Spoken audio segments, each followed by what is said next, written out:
Link correct ഡെസ്റ്റിനേഷനിലേക്ക് പോകണമുണ്ടോ ഇല്ലയെന്നൊന്നും കൂടി നോക്കാം. Ping use ചെയ്തിട്ടാണ് നമ്മുടെ ഡിവൈസിനെ ഹീറ്റ് ചെയ്യുന്നത്. അതേപോലെയുള്ള ആക്ടിവിറ്റീസ് കറക്റ്റാണ് കാണിക്കുന്നതൊക്കെ തന്നെ. അതുപോലെ ഹുവാമ എന്ന് പോയി കറക്റ്റായിട്ട് തന്നെ കാണിക്കുന്നത്. നമ്മൾ പഠിക്കുന്ന ടൂളായിട്ടുള്ള എൻമാപ്പിനെ കുറിച്ച് കറക്റ്റായിട്ട് ഡീറ്റെയിൽ ആയിട്ട് പറയുന്നുണ്ട്. IP ട്രാക്കിംഗ് വെച്ച് ചെയ്യുമ്പോഴാണ് നമുക്ക് കുറച്ചും കൂടി ബ്രോഡ്കാസ്റ്റ് ചെയ്യാൻ പറ്റും, ബ്രോഡ്കാസ്റ്റ് സിഗ്നൽസ് ക്യാപ്ചർ ചെയ്യാൻ പറ്റും, കുറച്ചും കൂടി ഒരു ജനറൽ ഏരിയ കിട്ടും. അതല്ലാതെ പല ഏരിയകളിൽ ഇപ്പോൾ നമ്മൾ ഫ്ലിപ്കാർട്ടിലാണെങ്കിലും ഇപ്പം ഇ-കോമേഴ്സ് ഏരിയയിലാണെങ്കിലും ഇതേപോലെ ഫ്രോഡുകൾ നടക്കുന്നത് ഫിഷിംഗ് ഇമെയിൽ വെച്ചിട്ട് ചെയ്യാറുണ്ട്. ഇപ്പം നമ്മൾ ഡേറ്റാസ് എങ്ങനെയൊക്കെ കിട്ടുന്നോ അതല്ല. ഇപ്പോൾ ഒരു ഡേറ്റ നമുക്ക് സെല് ചെയ്യാൻ വലിയ പാടൊന്നുമില്ല. ഇപ്പോൾ ഡേറ്റാസ് എല്ലാവർക്കും വേണം. ഇപ്പോൾ ഇൻസ്റ്റിറ്റ്യൂഷൻകാർക്ക് വേണം ഡേറ്റാസ്. നമ്മൾ കുറച്ച് ടൈം എടുത്ത് എഫേർട്ട് ഇട്ടിട്ടാണ് ചെയ്തുകൊണ്ടിരുന്നത്. ഇപ്പം അങ്ങനെയല്ല. ഇപ്പോൾ AI ബേസ് ചെയ്ത് തന്നെ ഒരു 5 മിനിറ്റ് 10 മിനിറ്റുള്ളിൽ തന്നെ നമുക്ക് അതിൻ്റെ ക്ലോൺ കറക്റ്റ് എക്സാക്റ്റ് ക്ലോൺ തന്നെ നമുക്ക് ക്രിയേറ്റ് ചെയ്യാൻ പറ്റും. ഇത് കോമൺ ആയിട്ട് ഇപ്പം നടക്കുന്നതെന്ന് പറഞ്ഞു കഴിഞ്ഞാൽ ഇതിനെക്കുറിച്ച് അറിവില്ലാത്തവർക്കായിരിക്കും ഇത് ഏറ്റവും കൂടുതൽ അഫക്റ്റ് ചെയ്യുന്നത്. Hello everyone, welcome back to tech my pods. So ഇന്ന് നമ്മുടെ ഫസ്റ്റ് പോഡ്കാസ്റ്റ് വീഡിയോ ആണ്. ഇന്ന് നമ്മൾ മെയിൻലി ടോപ്പിക്ക് പറയുന്നത് സൈബർ സെക്യൂരിറ്റി ആണ്. സോ ഇവിടെ നമ്മുടെ കൂടെ നമ്മുടെ ലീഡ് ട്രെയിനർ, സൈബർ സെക്യൂരിറ്റി വിങ്ങിലുള്ള ലീഡ് ട്രെയിനറായ അഖിലുണ്ട്. പിന്നെ ബാക്കി 3 കണ്ടസ്റ്റൻസ് ഉണ്ട്.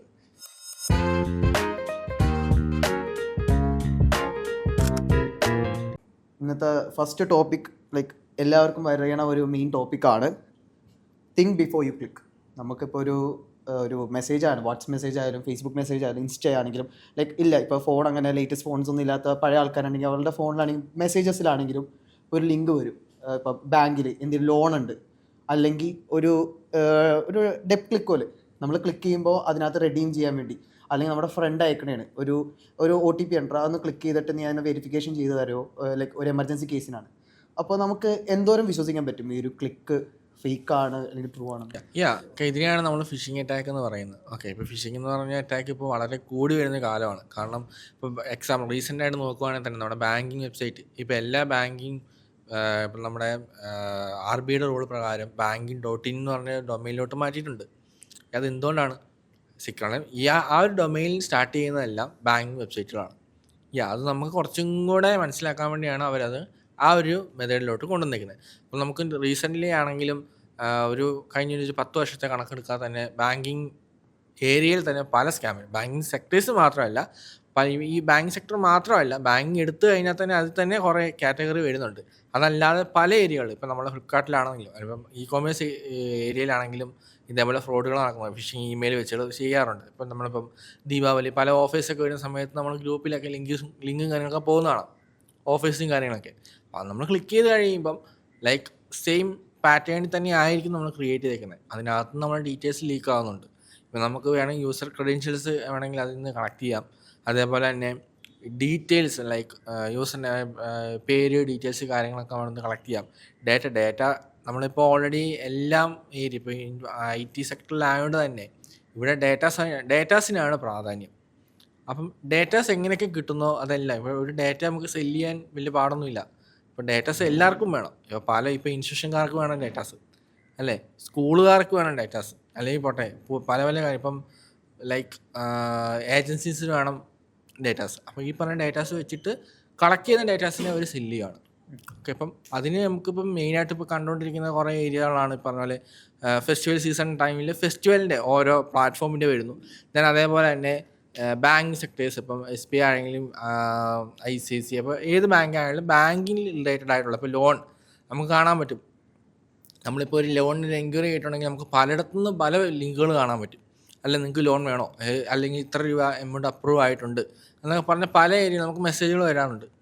അല്ലേ, അതേപോലെ തന്നെ റമ്മിയുടെ കാര്യം, എക്സാമ്പിൾ റമ്മിയുടെ ഇപ്പോൾ അതെനിക്കുണ്ടോ എന്ന് എനിക്കറിയില്ല. ജസ്റ്റ് റമ്മിയിൽ അക്കൗണ്ട് ഇല്ലെങ്കിൽ പോലും നമുക്ക് റമ്മിയുടെ മെസ്സേജുകൾ വരാറുണ്ട്, അല്ലേ? അത് വരാറുണ്ട്. പക്ഷെ ഇപ്പൊ കൂടുതൽ ആൾക്കാർ AI വെച്ചാണല്ലോ ചെയ്യണത്. ഇപ്പം AI വന്നു, അതുകൊണ്ട് തന്നെ AI വെച്ച് തന്നെ ക്രിയേറ്റ് ചെയ്ത് എളുപ്പമാണ്. പണ്ടെന്ന് പറഞ്ഞു കഴിഞ്ഞാൽ നമ്മൾ കുറച്ച് ടൈം എടുത്ത് എഫേർട്ട് ഇട്ടിട്ടാണ് ചെയ്തുകൊണ്ടിരുന്നത്. ഇപ്പം അങ്ങനെയല്ല. ഇപ്പോൾ AI ബേസ് ചെയ്ത് തന്നെ ഒരു 5 മിനിറ്റ് 10 മിനിറ്റുള്ളിൽ തന്നെ നമുക്ക് അതിൻ്റെ ക്ലോൺ കറക്റ്റ് എക്സാക്റ്റ് ക്ലോൺ തന്നെ നമുക്ക് ക്രിയേറ്റ് ചെയ്യാൻ പറ്റും. എനിക്കും ഇതുവരെ ഒരു ഫിഷിംഗ് ഇമെയിൽ വന്നല്ലോ. എൻ്റെ ഇമെയിൽ അക്കൗണ്ടിൽ ത്രെഡ്സിന് മെസ്സേജ് വന്നു. അതെനിക്കറിയാം ഫിഷിംഗ് കാരണം പറഞ്ഞാൽ എനിക്ക് ത്രെഡ്സിൽ അക്കൗണ്ട് ഇല്ല. അവർ പറഞ്ഞു please click this link to verify your പാസ്വേഡും യൂസർ നെയിം. പക്ഷെ എനിക്ക് ത്രെഡ്സിൽ യൂസർ നെയിമും പാസ്വേഡ് ഇല്ല, അക്കൗണ്ട് ഇല്ല. ഇതിപ്പം ഇപ്പം അതുപോലെ തന്നെ എക്സാമ്പിൾ പറയുകയാണെങ്കിൽ ഇപ്പോൾ എനിക്ക് വരാറുണ്ട്, എനിക്ക് ഫേസ്ബുക്കിൽ നിന്ന് ലോഗിൻ അറ്റംപ്റ്റ് വരുന്നത്, ഇപ്പോൾ അത് ഫിഷിങ്ങുമായിട്ട് റിലേറ്റഡ് അല്ല, എനിക്ക് മെയിലിൻ്റെ കാര്യം പറഞ്ഞാണ് എനിക്ക് മിക്കവാറും വരാറുണ്ട്. എൻ്റെ ലോഗിൻ ആക്സസ് വേറെ സൈഡിൽ നിന്ന് എടുക്കാറുണ്ട്, അല്ലെങ്കിൽ വേറൊരു ആൾ ആക്സസ് ചെയ്യാൻ ട്രൈ ചെയ്തെന്ന് പറഞ്ഞാൽ OTP നമുക്ക് വരുമല്ലോ, അല്ലെങ്കിൽ ലൊക്കേഷൻ അവിടെ നിന്ന് കാണിക്കുമല്ലോ. നമുക്കറിയാം നമ്മളല്ല ചെയ്തിട്ടുള്ളതെന്നുള്ളത്, അത് ഇഗ്നോർ ചെയ്ത് വിടുന്നു.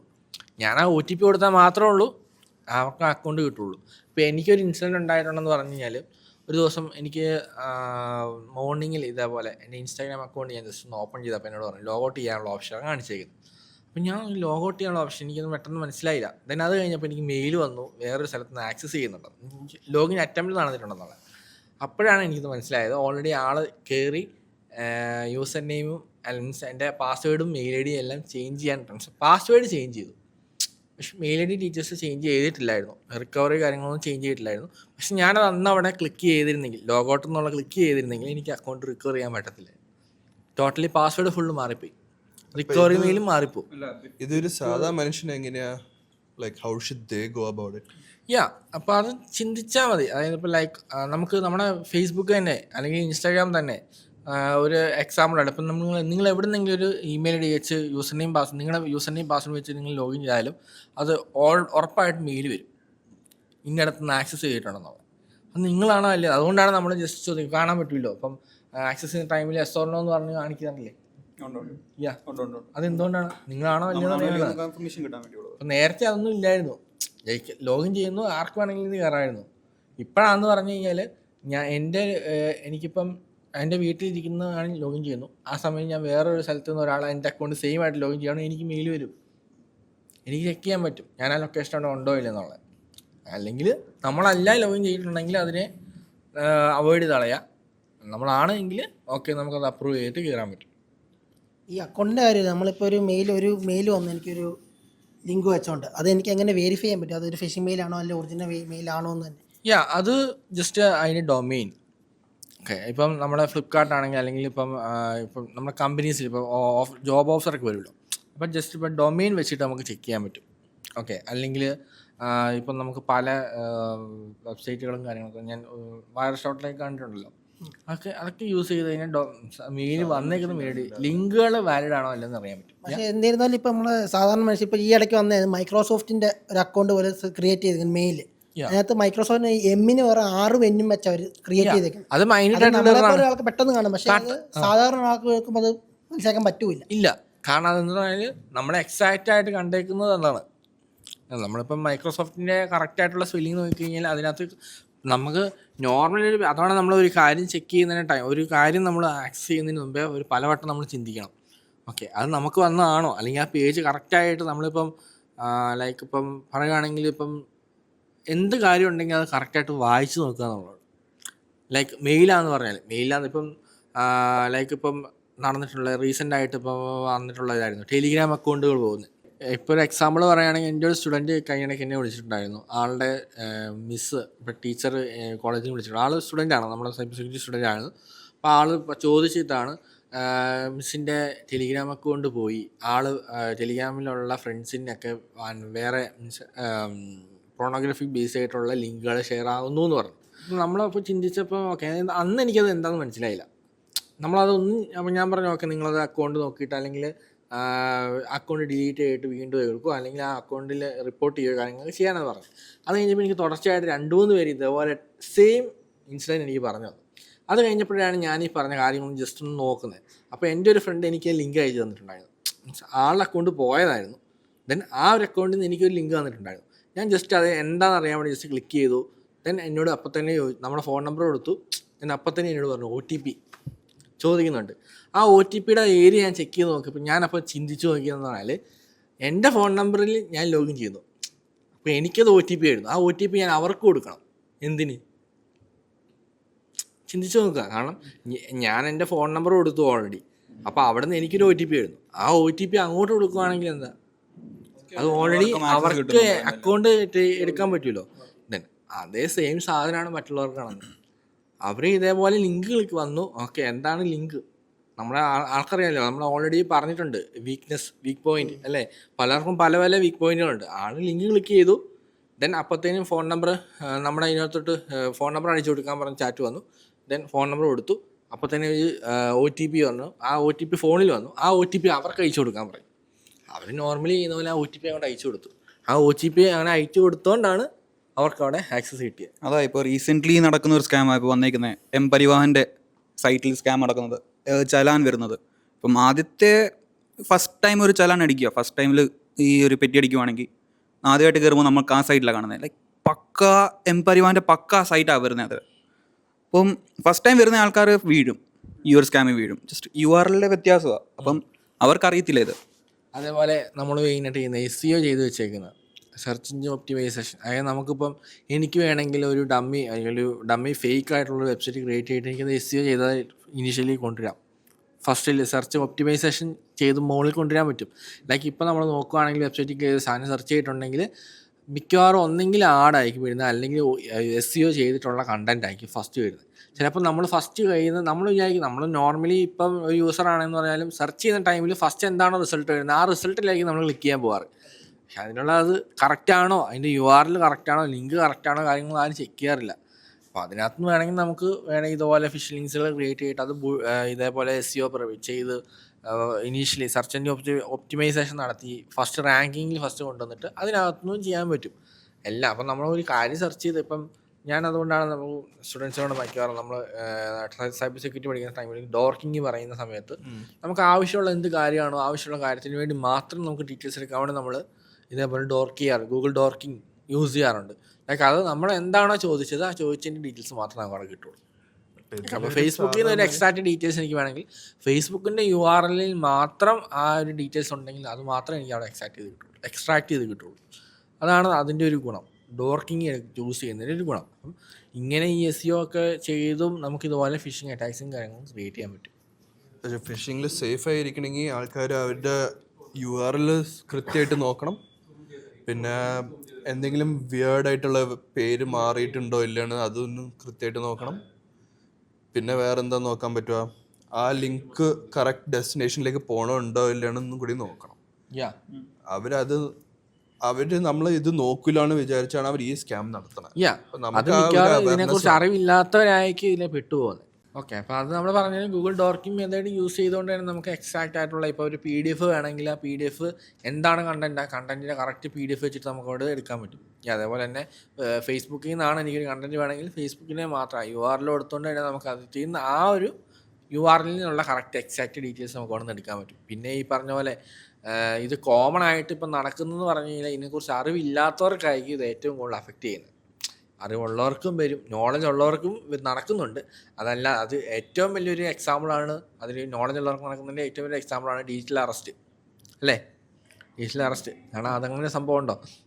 വെർച്വൽ അറസ്റ്റ് എന്ന് പറഞ്ഞൊരു കോൺസെപ്റ്റ് ഉണ്ടോ? ശരിക്കും അതില്ല. പക്ഷേ അങ്ങനെ ഇത് നമ്മൾ നോർമലി നമ്മളെ പാനിക്കാക്കി, അല്ലെങ്കിൽ ഇപ്പോൾ ഇവൻ എത്ര നോളജുള്ള ആളാന്ന് പറഞ്ഞാലും ഇപ്പം കോടിക്കണക്കിന് എമൗണ്ടുകൾ പോയിട്ടുണ്ട്, ലോസായിട്ടുണ്ട്. അപ്പോൾ അതെല്ലാം വരുന്നത് ഈ പറഞ്ഞ നോളജ് ഉള്ളവർക്കും വരും, ഇവനല്ലാത്ത. പക്ഷേ അവർ ഏറ്റവും കൂടുതൽ ടാർഗറ്റ് ചെയ്യുന്നത് ഇതേപോലെയുള്ള ആൾക്കാരെയാണ്. ഓക്കെ, ഇനി അടുത്തൊരു ചോദ്യം എന്ന് വെച്ചാൽ, ഇപ്പോൾ നമ്മൾ സിനിമകൾ മിക്കവരും കാണുന്നവരായിരിക്കും, ഇംഗ്ലീഷ് ആണെങ്കിൽ ഹിന്ദി, മലയാളം എല്ലാം കാണുന്നതായിരിക്കും. ഇപ്പോൾ ഈ മിക്ക സിനിമകളിലെ പോലെ ഇപ്പോൾ എക്സാമ്പിൾ ഫാസ്റ്റ് ആൻഡ് ഫ്യൂരിയസ് അല്ലെങ്കിൽ അവഞ്ചേഴ്സ്, ഇതിനകത്ത് കാണുമ്പോൾ നമ്മൾ ഈ സർവൈലൻസ് ഹാക്ക് ചെയ്ത് കാണിക്കുന്നു. അതുപോലെ നമ്മളിപ്പോൾ മലയാളം പടമാണെങ്കിൽ ലൈക്ക് ഐ എം കാതൽ അങ്ങനെ ഒരു സിനിമയുണ്ട്. അതിനകത്ത് ഒരു ബാങ്കിൻ്റെ സെർവറോ അങ്ങനെ എന്തോ ഒരു ഇതിൽ എന്തോ ഹീറ്റ് അങ്ങനെ എന്തൊക്കെയോ ചെയ്യുന്ന കുറേ സീക്വൻസ് കാണിക്കുന്നുണ്ട്. ഇതൊക്കെ നമുക്ക് റിയലി ചെയ്യാൻ പറ്റും? ഇങ്ങനത്തെ കാര്യങ്ങളൊക്കെ നമ്മളൊരു ലൈക്ക് ഒരു ഹാക്കർ എന്ന രീതി അല്ലെങ്കിൽ ഒരു സർട്ടിഫൈഡ് ഒരാളായിരുന്ന രീതിയിൽ ഇതൊക്കെ ചെയ്യാൻ പറ്റും, അല്ലെങ്കിൽ ഇത് ജസ്റ്റ് ഡമ്മി ആണോ കാണിക്കുന്നതൊക്കെ? നമ്മൾ സിനിമ ഇപ്പോൾ പറഞ്ഞു സർട്ടിഫൈഡ് ആയിട്ടുള്ള കാര്യങ്ങൾ ആൾക്ക് ചെയ്യാൻ പറ്റും. സർട്ടിഫൈഡ് ആയിട്ടുള്ള ആൾക്ക് ഒരിക്കലും ലൈക്ക് ചെയ്യാൻ പറ്റുമെന്ന് ചോദിച്ചാൽ നമുക്ക് ചെയ്യാൻ പറ്റും. പക്ഷേ സർട്ടിഫൈഡ് ആയിട്ടുള്ള ആൾ ഒരിക്കലും അങ്ങനെ ചെയ്യാൻ പറ്റില്ല. കാരണം ഇല്ലീഗലായിട്ടുള്ളതല്ല നമ്മൾ ചെയ്യുന്നത്, നമ്മൾ ലീഗലാണ് ഹാക്കേഴ്സ് ചെയ്യുന്നത്. ദെൻ ഈ പറഞ്ഞ ആക്ടിവിറ്റീസ് ഇപ്പോൾ കാതൽ മൂവി, അതേപോലെ പറഞ്ഞ പല മൂവികളും പറഞ്ഞു, ഇപ്പം ഹുവാമൈർ, മിസ്റ്റർ റോബോട്ട്, ഇതൊക്കെ ചെയ്യുന്നതൊക്കെ ഏകദേശം ഒറിജിനൽ ആയിട്ടുള്ള കാര്യങ്ങളൊക്കെ തന്നെ. പക്ഷേ എല്ലാ കാര്യങ്ങളും നമുക്ക് അതിനകത്തുള്ളത് ചെയ്യാനൊക്കെ പറ്റും. ബട്ട് നമുക്ക് കുറേ കാര്യങ്ങൾ റെസ്ട്രിക്ഷൻസും കാര്യങ്ങളും ഉണ്ട്. ഇപ്പം കാതലിനകത്താണെങ്കിൽ ഇപ്പോൾ പറഞ്ഞ് ഹീറ്റ് യൂസ് ചെയ്തു, അതിപ്പോൾ ചെയ്യാന്ന് പറഞ്ഞാൽ ജസ്റ്റ് ഒരു സെർവറിലോട്ട് നമ്മൾ മൾട്ടിപ്പിൾ ആയിട്ടുള്ള റിക്വസ്റ്റുകൾ കൊടുത്തു കഴിയുമ്പോൾ ഓട്ടോമാറ്റിക് അത് ഹീറ്റ് ആവും. ഹീറ്റായാണ് ദെൻ അത് കുറേ ആ സിനിമ കണ്ടിട്ടുണ്ടെങ്കിൽ അറിയാൻ പറ്റും എങ്ങനെയാണത് കത്തിപ്പിടിച്ചെന്നുള്ള കാര്യങ്ങളൊക്കെ. അപ്പം നമുക്കിപ്പം ഈ പറഞ്ഞ അപ്പം ആ മൂവിക്കകത്ത് കാണിക്കുന്ന എല്ലാം അറൗണ്ട് ഒരു 90% കറക്റ്റാണ്. നമ്മൾ യൂസ് ചെയ്യുന്ന ടൂളുകളായിക്കോട്ടെ, അതുപോലെ Mac spoofing, Mac address spoof ചെയ്യുന്നത് അത് കറക്റ്റാണ് കാണിക്കുന്നത്. അതേപോലെ തന്നെ ലൈക്ക് പിങ് ചെയ്യുന്നത്, പിങ് സ്കാൻ പിങ് യൂസ് ചെയ്ത ഡിവൈസിനെ യൂസ് ചെയ്തിട്ടാണ് നമ്മുടെ ഡിവൈസിനെ ഹീറ്റ് ചെയ്യുന്നത്. ദെൻ അതേപോലെയുള്ള ആക്ടിവിറ്റീസ് കറക്റ്റാണ് കാണിക്കുന്നതൊക്കെ തന്നെ. അതുപോലെ ഹുവാമ എന്ന് മൂവി കറക്റ്റായിട്ട് തന്നെ കാണിക്കുന്നത്. നമ്മൾ പഠിക്കുന്ന ടൂളായിട്ടുള്ള എൻമാപ്പിനെ കുറിച്ച് കറക്റ്റായിട്ട് ഡീറ്റെയിൽ ആയിട്ട് പറയുന്നുണ്ട്. ടൂള് സ്കാൻ ചെയ്തിട്ട് ഇലക്ട്രിസിറ്റി അല്ലെങ്കിൽ ആ ഒരു ഏരിയയിലെ ഫുൾ കൺട്രോൾ എടുക്കുന്നതും കാര്യങ്ങളൊക്കെ. ദെൻ അതേപോലെ നമുക്ക് ചെയ്യാനൊക്കെ പറ്റും. ബട്ട് എല്ലാ കാര്യങ്ങളും അതായത് മൂവിയിൽ കാണിക്കുന്ന ഹീറോ കാണിക്കുന്ന പോലെ അല്ലെങ്കിൽ വില്ലൻ കാണിക്കുന്ന പോലെയൊക്കെ കയറിക്കഴിഞ്ഞാൽ നമുക്ക് പിടി വീഴാനുള്ള ചാൻസ് ഉണ്ട്. കാരണം ഇന്നത്തെ നമ്മുടെ ലോ ആൻഡ് നമ്മുടെ IT ആക്ട്, നമ്മുടെ ലോസൊക്കെ നല്ല രീതിക്ക് IT ഫീൽഡിൽ നല്ലപോലെ IT സെക്ടറിലെ ലോസുകൾ കാര്യങ്ങളൊക്കെ അത്യാവശ്യം നല്ല രീതിക്ക് സ്ട്രോങ് ആണ്. അതുകൊണ്ട് തന്നെ നമുക്ക് പിടി വീഴാനുള്ള ചാൻസുകളും കൂടുതലാണ്. എന്നാൽ പിടിക്കത്തില്ല എന്ന് ഞാൻ പറയുന്നില്ല, പിടിക്കും ഉറപ്പാണ്. കാരണം നമ്മളപ്പോൾ അതുകൊണ്ട് തന്നെ മാക്സിമം ഇല്ലീഗലായിട്ടുള്ള കാര്യങ്ങൾ ചെയ്യാതിരിക്കുക എന്നുള്ളതാണ്. മൂവീസിലൊക്കെ കാണുന്ന പോലെ എനിക്കിപ്പോൾ ഒരാളെ ഹാക്ക് ചെയ്യണമെന്ന് പറഞ്ഞാൽ ചാടി കയറി ഹാക്ക് ചെയ്ത് കഴിഞ്ഞാൽ പ്രശ്നമാണ്. അതുപോലെ മെസ്സേജ് അല്ല ഒരു ക്യാമറ ഒരാൾ പെർമിഷൻ ഇല്ലാതെ നമ്മൾ സ്പൈ വെച്ച് മോണിറ്റർ ചെയ്യുന്നു, തെറ്റാണ്. ഓക്കെ അല്ലേ? നമ്മുടെ ഹ്യൂമൻ റൈറ്റ്സിൻ്റെ ഫണ്ടമെൻ്റൽ റൂൾസ് വരെ ബ്രേക്ക് ആവുന്നുണ്ട്. ഹ്യൂമൻ റൈറ്റ്സ് ഫണ്ടമെൻ്റൽ റൂൾസ് കാര്യങ്ങളുണ്ടല്ലോ, ഫണ്ടമെൻ്റൽ റൈറ്റ്സുകളുണ്ട്. ആ റൈറ്റ്സ് വരെ എന്ത് ബ്രേക്ക് ആവുന്നുണ്ട്. ഒരാൾ പ്രൈവസിയിലാണ് നമ്മൾ കയറുന്നത്, അത് വിത്തൗട്ട് പെർമിഷൻ ഉണ്ടെങ്കിൽ പിന്നെ കുഴപ്പമില്ല. ഓക്കെ, അവരോട് ചോദിച്ചിട്ട് ചെയ്തു എന്നുള്ള ഇത് നമ്മൾ പെർമിഷൻ ഇല്ലാതെയാണ് ചെയ്യുന്നത്. അപ്പോൾ അതുകൊണ്ട് തന്നെ ഇത് ഇല്ലീഗലാകാനുള്ള ചാൻസ് ഉണ്ട്. പിന്നെ അതേപോലെ തന്നെ മാക്സിമം ശ്രമിക്കാതിരിക്കുക എന്നുള്ള പലരുടെയും ഒരു കാഴ്ചപ്പാടുണ്ട്. ഇപ്പോൾ നമ്മുടെ അടുത്ത് സ്റ്റുഡൻസുകൾ വരുന്നുണ്ട്. സ്റ്റുഡൻസ് വരുന്ന ആൾ ഒരു 90% ആൾക്കാരും ലൈക്ക് പഠിക്കാൻ വേണ്ടി വരുന്നവരല്ല. ഇതേപോലെ മൂവീസ് കണ്ടിട്ട് ഇൻസ്പയർഡ് ആയിട്ട് ഹാക്കിങ് ചെയ്താൽ എന്തോ ആകും എന്നൊരു രീതിക്ക് വരുന്ന ആൾക്കാരുണ്ട്. അവരെയൊക്കെ നമുക്കറിയാം ഒരു 2 ആഴ്ച 3 ആഴ്ച കഴിഞ്ഞ് കഴിയുമ്പോൾ ഓട്ടോമാറ്റിക് ഡ്രോപ്പ് ഔട്ട് ആവും അല്ലെങ്കിൽ ബാക്ക് ഔട്ട് ചെയ്യും. ലൈക്ക് അതാണ് ശരിക്കുള്ള ഈ ഒരു ഫീൽഡ് കറക്റ്റായിട്ട്. ഇപ്പോൾ ഒരു വെബ്സൈറ്റ് ആയിക്കോട്ടെ, ഒരു സെർവർ ഹാക്ക് ചെയ്യണമെങ്കിൽ തന്നെ ജസ്റ്റ് ഒറ്റ ക്ലിക്കിന് ഹാക്കാകല്ല. നമ്മളതിനകത്ത് കുറേ കാര്യങ്ങളൊക്കെ നമ്മൾ പഠിക്കുന്ന സമയത്ത് കുറേ കാര്യങ്ങൾ പഠിപ്പിക്കുന്നുണ്ട്. എങ്ങനെയൊക്കെയാണ് സ്കാൻ ചെയ്യണം, അതിനെക്കുറിച്ച് ഡീറ്റെയിൽസ് ഗ്യാദർ ചെയ്യണം, അതിൻ്റെ വീക്ക് പോയിന്റ് കണ്ടുപിടിക്കണം, തന്നെ അതനുസരിച്ചുള്ള പേലോഡ് ക്രിയേറ്റ് ചെയ്യണം. ഇതെല്ലാം സ്റ്റെപ്പ് ബൈ സ്റ്റെപ്പായിട്ടുള്ള പ്രോസസ്സാണ്. അപ്പോൾ അതിന് കുറച്ച് ടൈം എടുക്കും. അതായത് ജസ്റ്റ് ഒരു എൻ്റർ അടിക്കുമ്പോൾ കുറച്ച് കാര്യങ്ങൾ അടിച്ചിട്ട് എൻ്റർ അടിക്കുമ്പോൾ ഹാക്ക് ആവുന്നുള്ള സെറ്റപ്പ് അല്ല. അപ്പോൾ ഞാനൊരു എക്സാമ്പിൾ വയ്ക്കട്ടെ. നമ്മുടെ ഈ സിനിമ എനിക്ക് തോന്നുന്നു പൃഥ്വിരാജിൻ്റെ റോബിൻ ഹുഡ്, അതിനകത്ത് എന്തൊരു ബ്ലാക്ക് കളർ ടേപ്പ് നമ്മുടെ ഏതൊരു ഫോൺ റീചാർജ് അങ്ങനത്തെ മൊബൈലിൻ്റെ ചാർജർ അങ്ങനത്തെ ഒരു ഇത് വെച്ചിട്ട് എന്തോ സാറ്റലൈറ്റ് ഒക്കെ യൂസ് ചെയ്തിട്ട് നമ്മുടെ ATM അക്കൗണ്ടുകൾ എടുത്ത് അതിനകത്ത് ഇങ്ങനെ പണം തട്ടിയെടുക്കുന്നതും അതൊക്കെ റിയൽ ആണോ? അല്ലെങ്കിൽ നമ്മുടെ ഈ സിനിമകളിൽ പോലെ ഈ ഒരാളെ കണ്ടുപിടിക്കാൻ നമ്മുടെ നെറ്റ്വർക്ക് ഫോണിലൊക്കെ വെച്ച് ട്രാക്ക് ചെയ്ത് പോണ പരിപാടിയൊക്കെ അല്ലേ, അതൊക്കെ റിയൽ ഇൻസിഡൻസ് ആണോ? അല്ലെങ്കിൽ ജസ്റ്റ് ഫേക്കായിട്ട് ആൾക്കാരെ ഇങ്ങനെ കവളിപ്പിച്ചിട്ട് ഇങ്ങനെ ചെയ്യാൻ പറ്റും എന്ന് തെളിയിക്കുന്ന രീതിയിൽ ജസ്റ്റ് ഒരു ഇൻസിഡന്റ് പോലെ കാണിക്കുന്നതാണ് ഈ സിനിമകളിലൊക്കെ? അപ്പോൾ IP അഡ്രസ്സിനെ പറ്റി ചോദിച്ചല്ലോ, അത് ഷോർട്ട് ആൻസർ പറഞ്ഞാൽ പറ്റത്തില്ല. IP അഡ്രസ്സ് വെച്ച് നമുക്കൊരു ജനറൽ ലൊക്കേഷൻ മാത്രമേ കിട്ടുള്ളൂ. കൺട്രി, റീജിയൻ, ISP കോഡ് അങ്ങനത്തെ കാര്യങ്ങളാണ് IP അഡ്രസ്സ് വെച്ച് കണ്ടുപിടിക്കാൻ പറ്റുക.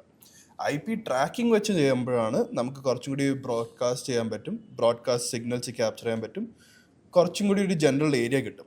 പിന്നെ അതും വെച്ച് നമ്മൾ GPS നോക്കണം, ഫോൺ ഡിവൈസ്, ആദ്യം നമ്മൾ അതിൻ്റെ ഡിവൈസ് ഏതാണ് കണ്ടുപിടിക്കണം. ഡിവൈസ് ഹാക്ക് ചെയ്തിട്ട് അതിൻ്റെ GPS എല്ലാം കൂടി തേടി എടുത്തിട്ട് വേണം അതിൻ്റെ ലൊക്കേഷൻ കണ്ടുപിടിക്കാൻ.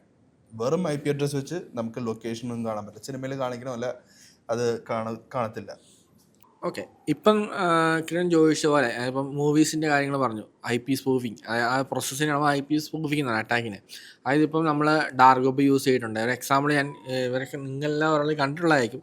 നമുക്ക് വേണമെങ്കിൽ ഡാർക്ക് വെബ് യൂസ് ചെയ്തുകൊണ്ട് ചാനൽ ക്രിയേറ്റ് ചെയ്ത് ലൈക്ക് പല നോഡുകളിലൂടെ പോകാൻ പറ്റും.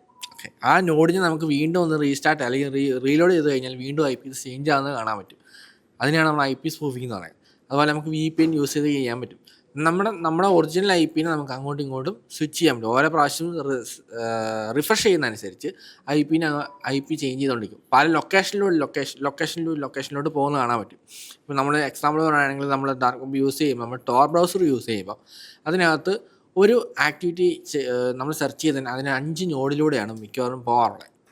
5 നോഡ്സ് അല്ലെങ്കിൽ 3 to 5 ആണ് പോകാറുള്ളത്. കാരണം ഇപ്പോൾ ഇന്ന് ഒരു നോഡ് കാനഡയിലാണെങ്കിൽ ഒരു അടുത്ത നോഡ് പോകുന്നത് ജർമ്മനിയിലായിരിക്കും, അടുത്തൊരു നോഡ് പോകുന്നത് വേറെ ഏതെങ്കിലും രാജ്യത്തായിരിക്കും. അപ്പോൾ അതിൻ്റെ പാത്ത് പോകുന്നത് എങ്ങനെയാണ് ജസ്റ്റ് നമ്മൾ ട്രാക്ക് ചെയ്യാൻ നോക്കിക്കഴിഞ്ഞ് കഴിഞ്ഞാൽ ലൊക്കേഷൻ എവിടെയായിരിക്കും കാണിക്കുന്നത്, ആ ലാസ്റ്റ് എവിടെയാണ് ഐ പി കിടക്കുന്നത് ആ ഐ പിയിലായിരിക്കും ലൊക്കേഷൻ കാണിക്കുന്നത്. അതിനെ എക്സാക്റ്റ് നമ്മൾ വീണ്ടും കയറി ചെയ്യുന്ന സമയത്താണ് ലൈക്ക് അടുത്ത ലൊക്കേഷൻ ഈ പറഞ്ഞ പോലെ വേറെ ലൊക്കേഷൻ കാണിക്കുന്നു. then ആ ടൈമിൽ തന്നെ ഞാൻ വീണ്ടും ഒന്ന് റീലോഡ് ചെയ്യുകയാണ്, വീണ്ടും മാറിയില്ലേ, ഐ പി മാറി മാറി പോകുന്നുണ്ടോ. അതാണ് അത് ഓൾറെഡി നമുക്ക് ഐ പി സ്പൂഫിംഗ് എന്നൊരു കോൺസെപ്റ്റ് തന്നെയുണ്ട്, ഐ പി അങ്ങോട്ടും ഇങ്ങോട്ടും മാറ്റാൻ പറ്റും. പിന്നെ ഒരു ചോദ്യത്തിനുള്ള ഒരു ആൻസറാണ്, നമുക്ക് ഐ പി അഡ്രസ്സ് ഒരാളുടെ ഐ പി അഡ്രസ്സ് കിട്ടിയിട്ടുണ്ടെങ്കിൽ ആ ഐ പി അഡ്രസ്സ് വെച്ചിട്ട് നമുക്ക് നമ്മുടെ ആ ആളുടെ കറക്റ്റായിട്ടുള്ള ലൊക്കേഷൻ, ആ ആൾ എന്തൊക്കെയാണ് ചെയ്ത് ആ ഐ പി യൂസ് ചെയ്ത് എന്തൊക്കെ സെർച്ച് ചെയ്തിട്ടുണ്ട്, എന്തൊക്കെ ആക്ടിവിറ്റി ചെയ്തിട്ടുണ്ടെന്ന് കണ്ടുപിടിക്കാൻ എളുപ്പമാണ്. ഓക്കെ, അതുപോലെ ആ ഐ പി ഇപ്പോൾ കറണ്ട് യൂസ് ചെയ്തുകൊണ്ടിരിക്കുന്ന ഡിവൈസ് ഏതാണ്, ഓക്കെ ആ ഡിവൈസിൻ്റെ ഡീറ്റെയിൽസ് ഏതാണെന്ന് നമുക്ക് കണ്ടുപിടിക്കാൻ എളുപ്പമാണ്. വീണ്ടും ഒരു എക്സാമ്പിൾ പറയുകയാണെങ്കിൽ നമ്മുടെ ഫൈൻഡ് മൈ ഡിവൈസ്, അതിനകത്ത് എങ്ങനെയാണ് യൂസ് ചെയ്ത് കണ്ടുപിടിക്കുന്നത്, അത് മെയിൽ ഐ ഡി വെച്ചിട്ട് ലൊക്കേഷനിലും വെച്ചോണ്ടോ. അതേപോലെ തന്നെ അത് ഇപ്പോൾ ഒരു ഡിവൈസ് ലോസ്റ്റ് ആയിട്ടുണ്ടെങ്കിൽ തന്നെ നമുക്ക് ആ ഒരു മെയിൽ ഐ ഡി പർട്ടിക്കുലർ വേറൊരു ഡിവൈസിൽ നമ്മൾ ലോഗിൻ ചെയ്തിട്ടുണ്ടെങ്കിൽ അതിൽ ലൊക്കേഷൻ ട്രാക്ക് ചെയ്യാൻ പറ്റും. ആ ലൊക്കേഷൻ എങ്ങനെയാണ് കിട്ടുന്നത്, അത് GPS. ഓക്കെ, അതേപോലെ തന്നെ ഐ പി വെച്ചുകൊണ്ടും ലൊക്കേറ്റ് ചെയ്യാം, ഒരു ഐ പി അഡ്രസ്സ് വെച്ചുകൊണ്ടും ലൊക്കേറ്റ് ചെയ്യാൻ പറ്റും. അപ്പോൾ അതിനകത്ത് ഇത് കൂടുതൽ ഡിസ്കസ് ചെയ്യാൻ പോയി കഴിഞ്ഞാൽ പിന്നെ നമ്മൾ കുറേ കാര്യങ്ങളൊക്കെ പറയും, മാക് അഡ്രസ്സ് അങ്ങനെ കുറേ കാര്യങ്ങളോട്ട് പോകും. ഓക്കെ, അപ്പോൾ ഈ പറഞ്ഞ ആൻസർ ചോദിച്ച ചോദ്യത്തിനുള്ള ആൻസർ ഇതാണ്. ഇപ്പോൾ ആ പറഞ്ഞ കാര്യങ്ങൾ കറക്റ്റായിട്ട് ഇപ്പോൾ മൂവീസിലുള്ള കാര്യങ്ങൾ എല്ലാം അതേപോലെ ഞാൻ പറഞ്ഞു ആദ്യം തന്നെ പറഞ്ഞു അതേപോലെ നടക്കണമെന്നില്ല, പക്ഷേ അതിനകത്തുള്ളത് ഒരു 90% കാര്യങ്ങൾ പോസിബിളാണ്. ഇപ്പോൾ സാർ പറഞ്ഞ പോലെ സാർ അന്നേരം ചോദിച്ചത് റോബിൻഹുഡ് സിനിമയിൽ ഒരു ബ്ലാക്ക് ടേപ്പ് മാസ്ക് ചെയ്ത് വെച്ചേക്കുന്നത്, ശരിക്കും പറഞ്ഞാൽ പഴയ ബാങ്കിങ് കാർഡ് സിസ്റ്റത്തിലൂ അങ്ങനെ നടക്കായിരുന്നു. ഈ ബ്ലാക്ക് ടേപ്പോ ഇത് മാസ്ക് വെച്ചുകൊണ്ട് നമുക്കൊരു മാഗ്നറ്റിക് റീഡർ അത്. അപ്പോൾ നമുക്ക് അതിനകത്തിരിക്കുന്ന എല്ലാം ഇൻഫർമേഷൻ എന്തെല്ലാം ഉണ്ടോ അതിനകത്ത് റീഡ് ചെയ്തിരിക്കും. ശരിക്കും അന്നേരത്തെ കാലത്തൊരു ഫ്ലോ ആണ്, അത് വെച്ചുകൊണ്ടാണ് നമ്മൾ ആ സമയത്ത് ഈ റോബിൻഹുഡ് കാണിച്ചൊരു തട്ടിപ്പ് നടക്കാൻ പറ്റിയത്. മെയിനായിട്ട് പറയാൻ ഈ ഒരു മാസ്ക് നമ്മൾ ATM കാർഡിലോട്ട് ATM റീഡറിലോട്ട് ഇൻസേർട്ട് ചെയ്യുമ്പോൾ തന്നെ അതിനകത്തിരിക്കുന്ന കുറേ ഇൻഫർമേഷൻസ് ഉണ്ട്, ATM നമ്പർ, അക്കൗണ്ട് നമ്പർ, കാർഡിൻ്റെ ഡീറ്റെയിൽസ്, CVV, അതെല്ലാം ഇത് റീഡ് ചെയ്തിരിക്കും. അത് ജസ്റ്റ് കയറ്റിയിട്ട് അതങ്ങ് ഇടുക, സ്കാൻ ചെയ്യും. മാഗ്നറ്റിക് സ്കാനിങ് ആയതുകൊണ്ട് അതൊന്ന് റീഡ് ചെയ്ത് സ്കാൻ ചെയ്തിട്ട് അതിനകത്തിരിക്കുന്ന എല്ലാ ഇൻഫർമേഷൻസ് എന്തുണ്ട് ഓത്തൻറ്റിക്കേറ്റ് ചെയ്തിട്ടാണ് ഫില്ല് ചെയ്യുന്നത്. ഇപ്പോൾ പറഞ്ഞു നമ്മൾ മാഗ്നറ്റിക് ടേപ്പിൻ്റെ കാര്യം, അത് പഴയ കാലത്തെ വർക്കാവത്തുള്ളൂ എന്ന്. പക്ഷേ ഇപ്പോൾ ടെക്നോളജി അഡ്വാൻസ് ആയിട്ട് പോലും ഞാൻ ഈ ഇടയ്ക്ക് ഒരു മൂവി തന്നെ കണ്ടതാണ്, ഒരാളുടെ ATM കാർഡിൻ്റെ പിൻ കിട്ടി, അപ്പം അതിൻ്റെ ഫ്രണ്ടും ബാക്കും ഫോട്ടോ എടുത്തതിന് ശേഷം മറ്റൊരാൾ പറഞ്ഞ് അതിൻ്റെ സെയിം ക്ലോൺ ഉണ്ടാക്കിയിട്ട് ആ ATM ന് കാശ് എടുക്കുന്നതായിട്ട്. അപ്പോൾ അതിപ്പോഴും പോസിബിൾ അല്ലേ അങ്ങനെയാണെങ്കിൽ? ശരിക്കും പറഞ്ഞാൽ പോസിബിൾ അല്ല, കാരണം ഇപ്പോഴത്തെ ടെക്നോളജി അഡ്വാൻസ് ചെയ്തു. ഇപ്പം ഹരി പറഞ്ഞ പോലെ ടെക്നോളജി അഡ്വാൻസ് ചെയ്ത സ്ഥിതി ആയതുകൊണ്ട് ഇപ്പം കുറച്ചുകൂടെ സെക്യൂരിറ്റി പ്രോട്ടോകോൾ ഇൻക്രീസ് ചെയ്തിട്ടുണ്ട്. ഇപ്പം ജസ്റ്റ് ഫോട്ടോ അങ്ങോട്ടും ഇങ്ങോട്ടും മാറ്റി എടുക്കുവാണെങ്കിലും ATM ത്രൂ എടുക്കണമെങ്കിൽ ഓൺലൈൻ ആണെങ്കിൽ യെസ് ഇത്ര മതി, നിങ്ങളുടെ CVV, expiration date, credit card number, debit card number, അത്ര മതി. പക്ഷേ ഒരു ATM ത്രൂ പൈസ എടുക്കണമെങ്കിൽ കുറച്ചുകൂടെ സെക്യൂരിറ്റി പ്രോട്ടോകോൾ ഇൻക്രീസ് ചെയ്തിട്ടുണ്ട്. അതുകൊണ്ട് ജസ്റ്റ് ഫോട്ടോ എടുത്തിട്ട് അങ്ങോട്ട് ചെയ്തു വെക്കുന്ന കാര്യമൊന്നുമില്ല, കുറച്ചുകൂടി അഡ്വാൻസ് ആയിട്ടുണ്ട്. പക്ഷേ നമുക്ക് ഇപ്പോഴും മറ്റേ ഫ്ലിപ്പർ സീറോ പോലത്തെ ഒരു ഗാഡ്ജറ്റ്സ് അവൈലബിൾ, അതുകൊണ്ട് നമുക്ക് ഏതൊരു ക്ലോൺ ചെയ്യാൻ പറ്റും, ഈവൻ കാർ വരെ അൺലോക്ക് ചെയ്യാൻ പറ്റുന്ന സിറ്റുവേഷൻ. അപ്പോൾ ഈ ജസ്റ്റ് ഒരു ATM കാർഡ് ക്ലോൺ ചെയ്യാൻ സിമ്പിളായിട്ടുള്ള കാര്യമല്ലേ? യെസ്, ഇപ്പോൾ ഫ്ലിപ്പർ സീറോ വെച്ചുകൊണ്ട് തന്നെ അങ്ങനത്തെ ടൂൾസ് ഇപ്പോഴും മാർക്കറ്റിൽ അവൈലബിൾ ആയതുകൊണ്ട് അതിനകത്തിരിക്കുന്ന എല്ലാം ഇൻഫർമേഷൻ റീഡ് ചെയ്യാൻ പറ്റും. പക്ഷേ ഈ ഫ്ലിപ്പർ സീറോ ഒരു റെസ്ട്രിക്ഷൻസ് ഉണ്ട്, ഇപ്പം ചില രാജ്യങ്ങൾ മാത്രം സെയിൽ വയ്ക്കുന്നുണ്ട് മെയിനായിട്ട്. അതുകൊണ്ട് ഇത് ചില രാജ്യങ്ങളിൽ മാത്രം അത് ഇംപ്ലിമെൻറ്റ്, ഇല്ലെങ്കിൽ നമുക്ക് ഇവിടെ തന്നെ ക്രിയേറ്റ് ചെയ്യണം ഫ്ലിപ്പർ സീറോ. പക്ഷേ ക്രിയേറ്റ് ചെയ്യുവാണെങ്കിലും കുറേ ടാസ്ക് ഉണ്ട്, നല്ല എക്സ്പെൻസീവ് ആണത് ക്രിയേറ്റ് ചെയ്യുമ്പോൾ തന്നെ. അപ്പോൾ അങ്ങനെ കുറേ ഇഷ്യൂസ് ഉള്ളതുകൊണ്ട് ആ ഒരു ലെവൽ എത്താൻ കുറച്ച് പാടായിരിക്കും. അതുമല്ല ഫ്ലിപ്പർ സീറോയ്ക്കകത്ത് ഇപ്പോൾ കുറേ റെസ്ട്രിക്ഷൻസും കൊണ്ടുവന്നിട്ടുണ്ട്. ഇപ്പം എല്ലാ കാര്യങ്ങളും അവർ പറയുന്നത് നമ്മൾ ഈ പറഞ്ഞ പോലെ എല്ലാ ആക്ടിവിറ്റീസും ഇപ്പോൾ ചെയ്യണമെന്നില്ല, കാരണം കുറേ റെസ്ട്രിക്ഷൻസും കാര്യങ്ങളൊക്കെ കൊണ്ടുവന്നിട്ടുണ്ട്. പിന്നെ അതുമല്ല ഇത് ക്ലോൺ ചെയ്താൽ പോലും ഇപ്പം ലൈക്ക് ഇപ്പം ATM കാർഡിൻ്റെ ഫെസിലിറ്റിയുടെ കാര്യം പറഞ്ഞു, ഈ ATM കാർഡിനകത്ത് തന്നെ നമുക്ക് പല ടൈപ്പ് സെക്യൂരിറ്റി സിസ്റ്റംസ് കൊണ്ടുവന്നിട്ടുണ്ട്. ഒരു എക്സാമ്പിൾ ഞാനിപ്പം യൂസ് ചെയ്യുന്ന ICICI ബാങ്കിൻ്റെ കാർഡാണ്. ഈ ഒരു ATM കാർഡിനകത്തൊരു പ്രത്യേകത എന്ന് പറഞ്ഞു കഴിഞ്ഞാൽ എനിക്ക് തന്നേക്കുന്നൊരു ആ ATM കാർഡിനകത്ത് ഒരു 10 അക്ക അല്ല 10 ബ്ലോക്കിനകത്ത് ABCD എന്നതിനകത്ത് ഒരു 10 നമ്പർ തന്നിട്ടുണ്ട്. ഓക്കെ, ഞാൻ ഇത് ക്ലോൺ ചെയ്തിട്ടുണ്ടെങ്കിലും ഈ ക്ലോൺ ചെയ്യുന്ന ടൈമിൽ ഇതിനകത്ത് പേയ്മെൻറ്റ് നടത്തുന്ന ടൈമിൽ എന്നോട് ചോദിക്കും ഇന്ന ലെറ്ററിലുള്ള നമ്പർ ഏതാണ്, സെക്യൂരിറ്റി ആണ്. ഓക്കെ, then ആ ഒരു നമ്പർ കൊടുത്താൽ മാത്രമേ ഉള്ളൂ ബാക്കി OTP കാര്യങ്ങളെല്ലാം അതിനകത്ത് വരുള്ളൂ. അതൊരു എക്സ്ട്രാ ലെവൽ സെക്യൂരിറ്റിയാണ്. ഓക്കെ, എനിക്ക് നല്ലൊരു ഫീച്ചറായിട്ട് തോന്നിയാണ്. കാരണം ആ കാർഡിൽ തന്നെ ഓൾറെഡി ഒരു കോളത്തിൽ ഇങ്ങനെ ഒരു 10 കോളത്തിനകത്ത് ലെറ്റർ കൊടുത്തിട്ട് ആൽഫബറ്റ് ലൈക്ക് ലെറ്റർ കൊടുത്തിട്ട് അതിനകത്ത് നമ്പർ കൊടുത്തിട്ടുണ്ട്. ആ നമ്പർ അവർ ചോദിക്കും. ഈ പേയ്മെൻറ്റ് കൊടുക്കുന്ന ടൈമിൽ ഇപ്പോൾ നമ്മളൊരു പേയ്മെൻറ്റ് അക്സെപ്റ്റ് ചെയ്തു, ലൈക്ക് ഓക്കെ പേയ്മെൻറ്റ് അപ്രൂവ് ചെയ്യുന്ന ടൈമിൽ നമ്മളോട് ആ കാർഡിൻ്റെ ഡീറ്റെയിൽസ് കൊടുത്തു കഴിയുമ്പോൾ നമ്മളോട് ചോദിക്കും. ഇപ്പോൾ എക്സാമ്പിൾ ജെ എന്ന് പറഞ്ഞ ലെറ്ററിലെ നമ്പർ ആയിരിക്കും ചോദിക്കുന്നത്. ജെ എന്ന് പറഞ്ഞ ലെറ്ററിൻ്റെ നമ്പർ ATM കാർഡിലാണ്. അത് നമ്മൾ നോക്കിയിട്ട് ആ നമ്പർ അടിച്ചു കൊടുത്താൽ മാത്രമേ വെരിഫൈഡ് ആവും. ഓക്കെ, അങ്ങനെ പല ബാങ്ക്, ഇപ്പം ഒരു എക്സാമ്പിളാണ് ഞാൻ പറഞ്ഞത്. അതിൽ HDFC ബാങ്കിലും കുറച്ച് കാര്യങ്ങൾ വന്നിട്ടുണ്ട്. SBIയിൽ എനിക്ക് എല്ലാ ബാങ്കിലും ഓരോ എക്സ്ട്രാ ലെവൽ സെക്യൂരിറ്റി കാര്യങ്ങൾ കൊണ്ടുവന്നിട്ടുണ്ട്.